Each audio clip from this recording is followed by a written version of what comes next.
This channel supports Extra Life in its efforts to raise money for the Children's Miracle Network. For more information about how to donate and join in their efforts, go to the link displayed here. Extra Life. Play games, heal kids. What up, everybody? This is your boy Black Magus, and I want to talk about Windows 10 only because I'm kind of in a PC mood right now. If you don't know, I spoke a couple of weeks ago about trying to build a PC. Update on that, I'm still trying to build a PC, getting the money together to try to put this whole thing together. I think I pretty much decided on what I'm going to get, but I'm not going to share that information now. I'm going to wait and do a video, because someone on the video where I was asking people about PC builds and what I should do was saying that when I get my stuff together, I should do a video letting them know what exactly I got, and you know, how it comes together. So I'll probably do a video where I'll talk about the pieces, and then I'll, like, you know, maybe do a video showing me putting it together. I don't know. You guys let me know. Well, actually, scratch that, because I got to see how it's going to work, doing all that, putting it together, because that could be a very long video. You know, I've already do long enough videos as it is. Anyway.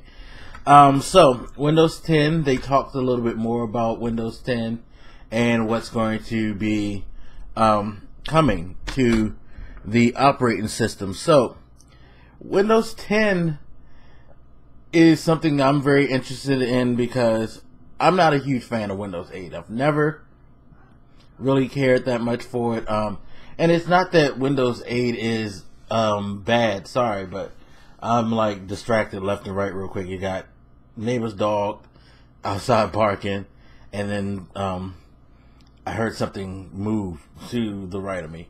But anyway, yeah, so Windows 8, I've not been a huge fan. I mean, I adapted, I got used to it. I don't think it's horrible. I just think that they have some, like, you know, interface issues. I thought it was peculiar that they thought that the start button was something that didn't need to be there anymore. You know, 8.1 definitely changed my opinion of it and made it a lot better, because performance, speaking from a performance level, it definitely is solid. It's just, you know, the execution of it wasn't, you know, 100%, you know, right. You know, nothing's ever perfect for everybody, but I think this one rubbed a lot of people the wrong way. Well, 10 is looking to address some of those things.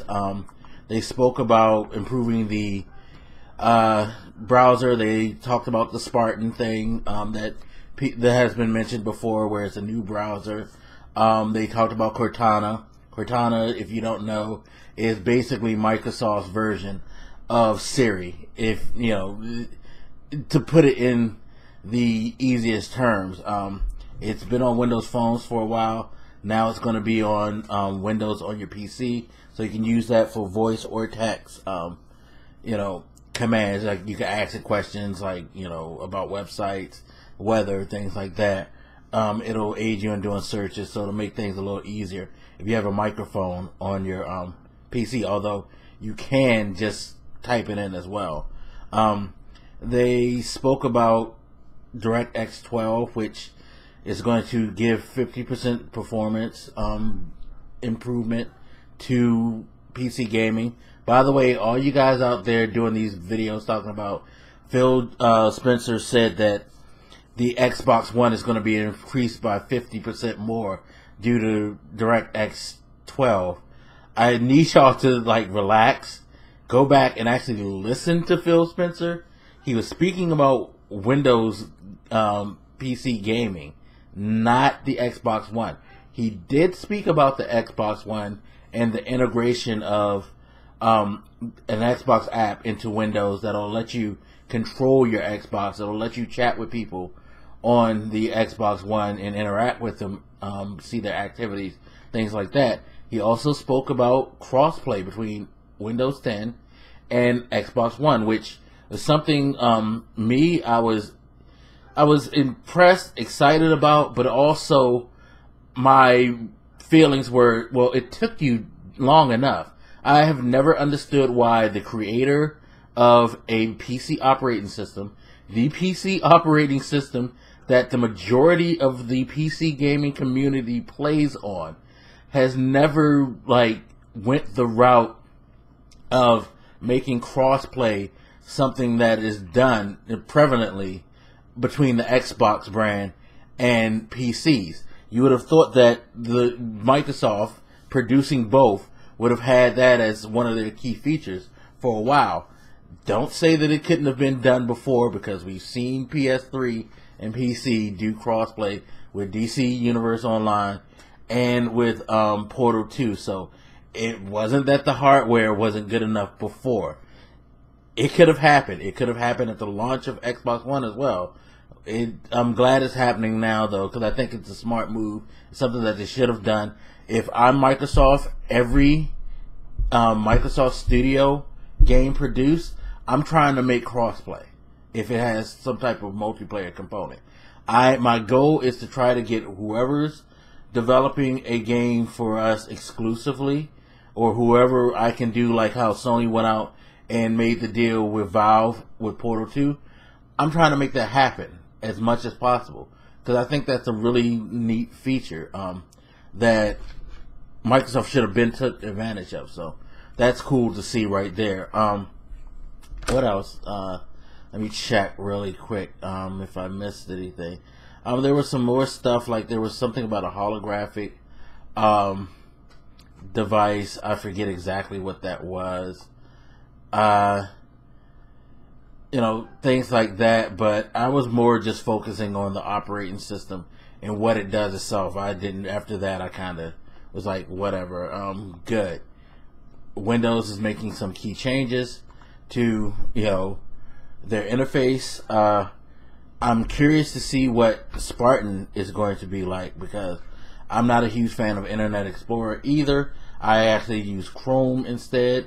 I know a lot of people who use Chrome or Firefox, or is there another? I don't think Netscape is still around, but pretty much everybody tends to use any browser but Internet Explorer in my circle. So I'm definitely like curious about Spartan and seeing how well it works. If it's, you know, cool, then I might mess with that. I mean, right now I'm so used to Google Chrome, but every now and then I'll jump back on Internet Explorer for things just to see if it's gotten any better. Hopefully Spartan will be better.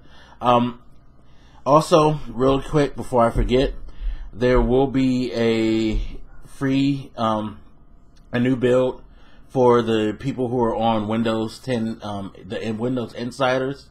I might want to sign up for that program and be a guinea pig for them really quick. But if you're a Windows Insider, you will be getting a new build of Windows 10 to test out, to preview next week. Then after the Super Bowl, they'll be putting it on phones, so that should be interesting right there. And it's going to be free for the first year. That's the most important thing. It's going to be free. Now, I do have concerns about that, slight concerns, not huge concerns, but slight, because they're saying it's free for the first year. Now, what the plan is after that, I don't think they said. I can't. They didn't really go into details about that. I would like to hear what the plan is after that, because my suspicion is they're going to try to mimic Adobe, how Adobe does a subscription-based thing with their products, and maybe do that with Windows, possibly. I don't know. But if you have Windows 7 or Windows 8.1, when Windows 10 come out, you can download it and upgrade to it for free. So that's a pretty cool thing right there. Just still curious though, is what the pricing plan and what the, you know, goal is after that first year of it being free. Like, is this going to be something that they're just doing just a promotion and then they'll go back to just selling it like normal, or are they trying to move to a different model? Hopefully they just go back to selling it like normal. I don't want to see them go to a subscription plan with an operating system like they have with Office. You know, I don't know how that will work, but yeah, pretty cool, pretty cool. Now, really quick before I end this, I just want to say this: looking at Windows 10, this is just a natural progression for Microsoft. It's something that I've said like a couple of times before. I remember saying this back in 2013 when Microsoft made the announcement for Xbox One, and people were up in arms about all the stuff that they added on there, the TV stuff and all of that, talking up the apps. It's just a part of what Microsoft wants to do, and you have to remember, Xbox is a part of a huge corporation that has an agenda. It's an agenda that they've been working on for decades now. Again, I remember back in the 90s, Bill Gates saying that his ultimate goal was to have everybody tied into possibly the PC, and everybody use it to, integrates all their hardware with that, their music, their games, their TV, and everything. He wanted basically a living room that thrives off the Microsoft ecosystem. Well, with the way Windows 10 is now integrating with Xbox and Windows phones heavily, the way they're calling their apps like Xbox this, Xbox that, they're putting an Xbox apps on there. This is the progression. Like I said before, Xbox is not just going to be about gaming. It's going to be the brand that Microsoft pushes for everything. It's not just about us. We're just a piece of that puzzle, gamers. Remember that. They're trying to pretty much take, control of a market that people like Google and Apple and Amazon are already pushing towards. Trying to get everybody connected through their devices to do everything. And Microsoft is taking those really big steps to push forward and move way ahead of them right now. So that's what we're seeing with all of this. It's going to be interesting to see how all this works out. I'm very interested in getting my hands on Windows 10. I definitely want to play around with it. Maybe if I sign up to the Insiders thing today, I might be able to get a build and fool around with it. We'll see. We'll definitely see. But anyway, you guys hit me up. Let me know what you think. And as always, I'll holler at you later. This your boy Black Megas, and I'm out. Peace.